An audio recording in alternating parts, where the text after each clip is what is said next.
안녕하세요. 이번 시간에는 탐색적 데이터 분석 방법에 대해 학습하겠습니다.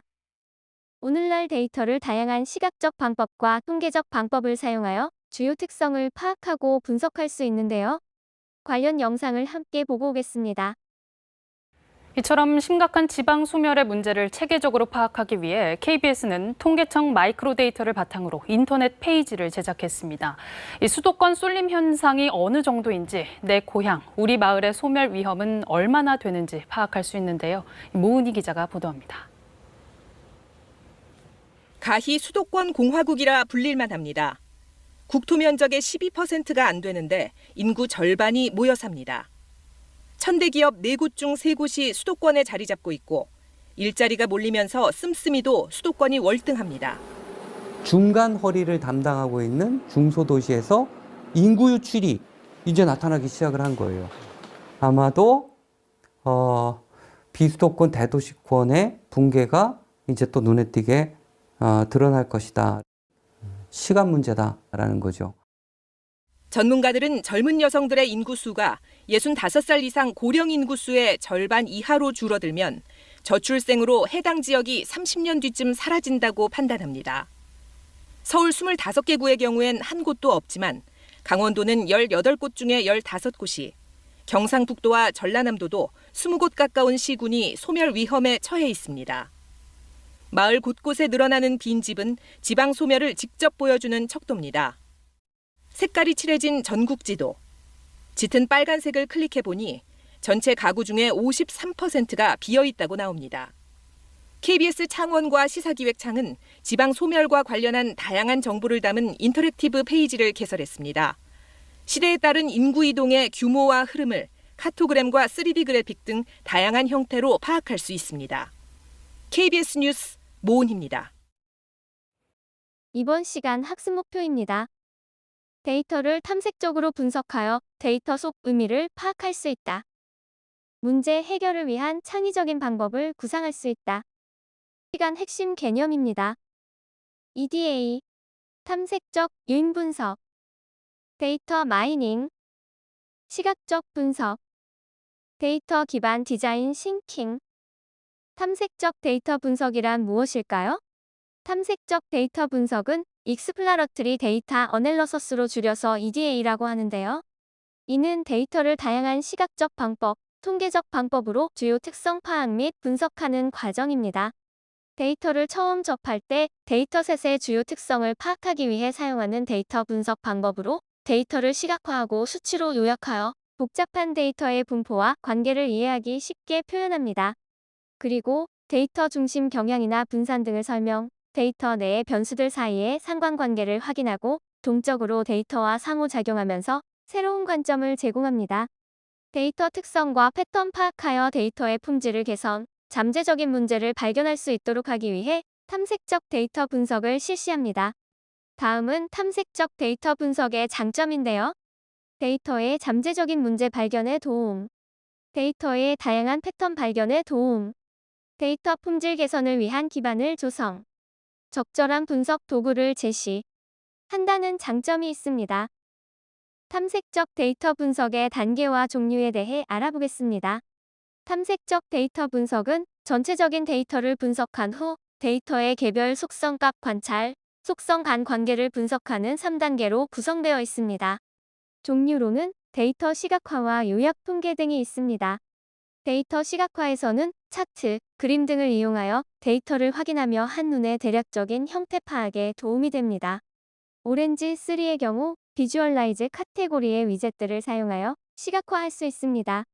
요약 통계에서는 평균, 중앙값, 분산, 최소값, 최대값 등의 요약 통계를 확인하는 과정이 있는데요.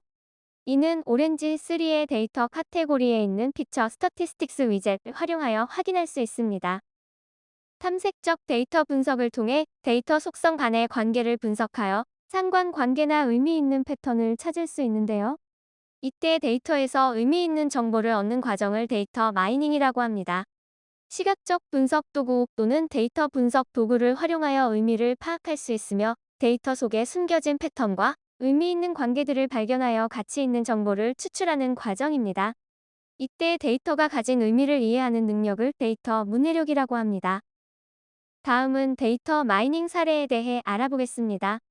먼저 할인점에서는 매장 내 상품들과 고객들의 구매 패턴의 연관성을 분석하여 기저귀와 맥주가 강한 연관성을 갖는다는 것을 알게 되었고, 이후 기저귀와 맥주를 가까이 배치하여 매출이 증가하는 효과를 얻을 수 있습니다.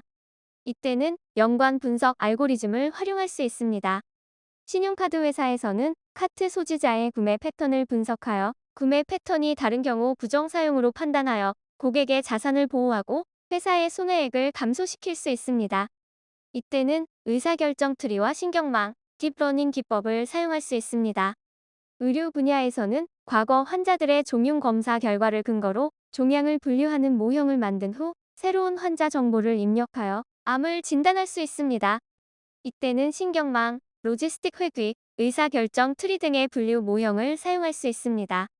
제조업에서는 반도체 회사에서 정상인 반도체의 특성을 기반으로 몇 개의 군집으로 나눈 후 새로운 제품이 정상 제품의 군집 밖에 있는 경우의 분량으로 규정하여 불량품을 감소할 수 있습니다. 이때 사용되는 모델은 연관 분석과 군집 분석 모델이 있습니다. 이처럼 다양한 분야에서 자신들의 데이터를 기반으로 데이터 속에 숨겨있는 패턴과 의미 있는 관계를 발견하여 가치 있는 정보를 추출할 수 있습니다. 데이터를 시각화하여 의미를 파악하는 시각적 분석에 대해 알아보겠습니다. 데이터를 시각화하면 많은 양의 데이터를 한눈에 볼 수 있습니다. 데이터 분석에 대한 전문적인 지식이 없어도 데이터로부터 쉽게 통찰을 얻을 수 있는 장점이 있습니다. 화면에 보이듯이 표로 1960년부터 2024년까지 인구 현황표가 주어졌는데요. 이 표를 통해서는 의미 있는 정보를 추출하기 힘든 상태입니다. 이를 막대 그래프 형태로 시각화하면 인구가 증가하고 있지만 갈수록 증가 추세가 낮아지고 있음을 쉽게 확인할 수 있습니다. 다음에 시각화는 앞에서 제공된 1960년부터 2024년까지 인구 현황을 피라미드 차트로 나타낸 예인데요. 1960년의 중위 연령은 19세이며 2024년의 중위 연령은 46.1세라는 분석 결과를 통해 어린 아이의 수는 1060년에서 2024년까지 감속하고 있으나 고령 인구는 증가하고 있다는 것을 확인할 수 있습니다. 이런 데이터 시각화를 통해 저출산과 고령화의 의미를 파악할 수 있으며 인구 정책에 대한 의사결정을 하는 데 도움을 받을 수 있습니다. 다음 예는 평균과 표준 편차가 동일한 12개의 데이터셋으로 구성된 데이터 사우루스 데이터셋을 시각화한 것인데요. 이 데이터셋의 경우 평균과 표준 편차가 소수점 두 자릿수 기준으로 동일하지만 시각화했을 경우 시각적 패턴이 모두 다르게 나타난다는 특징이 있습니다. 이는 정확한 데이터 이해를 위해서는 데이터 분석 과정에서 데이터 시각화가 꼭 필요하다는 것을 보여주는 예가 됩니다. 문제 해결을 위한 창의적인 방법에는 어떤 것이 있을까요? 데이터를 활용하여 문제를 해결하기 위한 창의적 방법은 다양합니다. 데이터 수집부터 데이터 해석, 의사결정까지 전 과정에 걸쳐 적용될 수 있으며 주어진 상황과 문제에 따라 가장 적절한 도구나 전략을 선택할 수 있습니다. 문제 해결을 위한 창의적인 방법으로 디자인 싱킹, 기계학습 예측 모델링, 다중분야 통합 방법이 대표적입니다. 데이터 기반 디자인 싱킹에 대해 알아보겠습니다. 디자인 싱킹이란 관찰과 공감을 통해 특정 문제를 사용자 관점에서 해석하여 최적의 효과를 만들어내는 방법을 말하는데요. 공감하기, 문제 정해, 아이디어 찾기, 시제품 생산, 시험의 5단계 과정으로 문제를 해결하게 됩니다. 공감하기 단계에서는 사용자의 필요와 관련된 문제를 심층적으로 이해하며 데이터를 수집하게 됩니다. 문제 정해 단계에서는 공감을 기반으로 문제를 정확하게 정의하는 단계인데요. 데이터를 기반으로 문제를 정의하여 가설을 설정하게 됩니다. 아이디어 찾기 단계에서는 브레인스토밍 등의 기법을 사용하여 다양한 아이디어를 모으는 단계로 이때 데이터 시각화 등을 활용하여 요약 정보를 제시합니다. 여기서 브레인스토밍이란 참여자들이 자유롭게 아이디어를 제시하도록 정려하며 짧은 시간 동안 다양한 아이디어를 떠올리도록 하는 방법을 의미합니다. 시제품 생산 단계에서는 다양한 데이터를 융합하여 아이디어를 구체화하는 단계입니다. 시험 단계에서는 피드백을 수집하여 개선점을 찾고 최종 제품을 완성하는 단계로 데이터 시각화 등을 활용하여 성과를 검증하고 보고합니다. 데이터 기반 싱킹은 디자인 싱킹 과정의 데이터 기반으로 한 객관적인 자료를 활용하여 문제를 정의하고 해결 방법을 찾는 데 도움을 줍니다. 기계학습 예측 모델링에 대해 알아보겠습니다. 기계학습과 예측 모델링은 데이터 기반 의사결정과 문제 해결을 위해 중요한 도구로 활용되는데요. 이때 기계학습은 빅데이터에서 유용한 패턴과 정보를 추출하는 데 사용됩니다. 기계학습을 활용하면 주관적 판단이 아닌 객관적 데이터를 기반으로 한 의사결정이 가능해집니다. 또한 지도학습, 비지도학습, 강화학습 등의 다양한 방법으로 여러 가지 기계학습 모델을 조합한 앙상블로 최적 모델을 만들어 예측 성능을 높일 수 있습니다. 또한 요즘 각광받고 있는 딥러닝을 사용하여 데이터에서 복잡한 패턴을 찾을 수도 있습니다. 최근에는 데이터를 기반으로 생성형 인공지능을 활용하여 새롭고 독창적인 콘텐츠를 생성하기도 합니다. 예측 모델링은 현재와 과거 데이터를 분석하여 미래를 예측하는 것으로 고객 행동 패턴을 분석하여 개인화된 추천이나 맞춤형 서비스를 제공하는 데 활용됩니다. 마지막으로 다중 분야 통합에 대해 알아보겠습니다. 다양한 분야나 영역을 통합하여 문제를 해결하는 것으로 다양한 영역의 전문 지식을 통합하여 데이터를 해석합니다. 특정 분야의 전문가와 협력하여 데이터의 의미를 파악한 후 의미 있는 정보를 생성하기도 합니다. 따라서 다중 분야 통합은 복잡한 문제를 해결하는 데 도움이 되고 더 좋은 결과를 얻기 위한 전략으로 활용됩니다. 지금까지 학습한 내용을 문제를 통해 점검해 봅시다. 데이터를 다양한 시각적 방법과 통계적 방법을 사용하여 주요 특징을 파악하고 분석하는 과정을 무엇이라고 할까요? 맞습니다. 탐색적 데이터 분석, 줄여서 EDA라고 합니다. 다음 빈칸에 들어갈 말은 무엇일지 생각해 봅시다. 데이터를 시각적으로 분석하면 데이터의 의미를 파악하는데 도움을 받을 수 있습니다. 문제 해결을 위한 창의적인 방법에는 무엇이 있을까요? 네. 데이터 기반 디자인 싱킹, 기계학습과 예측 모델링, 다중 분야 통합 등의 방법이 있습니다. 문제를 통해 학습한 내용을 최종 점검해 보겠습니다. 다음은 데이터를 처음 접할 때 데이터셋의 주요 특성을 파악하기 위해 사용되는 데이터 분석 방법의 장점을 나타낸 것인데요. A에 들어갈 분석 방법은 무엇일까요?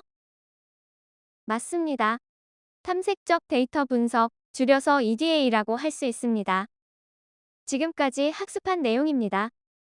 탐색적 데이터 분석에 대해 학습하였습니다. 탐색적 데이터 분석을 통해 데이터의 의미를 파악하는 것에 대해 학습하였습니다. 데이터 기반 디자인 싱킹 등의 방법으로 문제 해결을 위한 창의적 방법에 대해 학습하였습니다. 지금까지 탐색적 데이터 분석에 대해 학습하였습니다. 수고하셨습니다.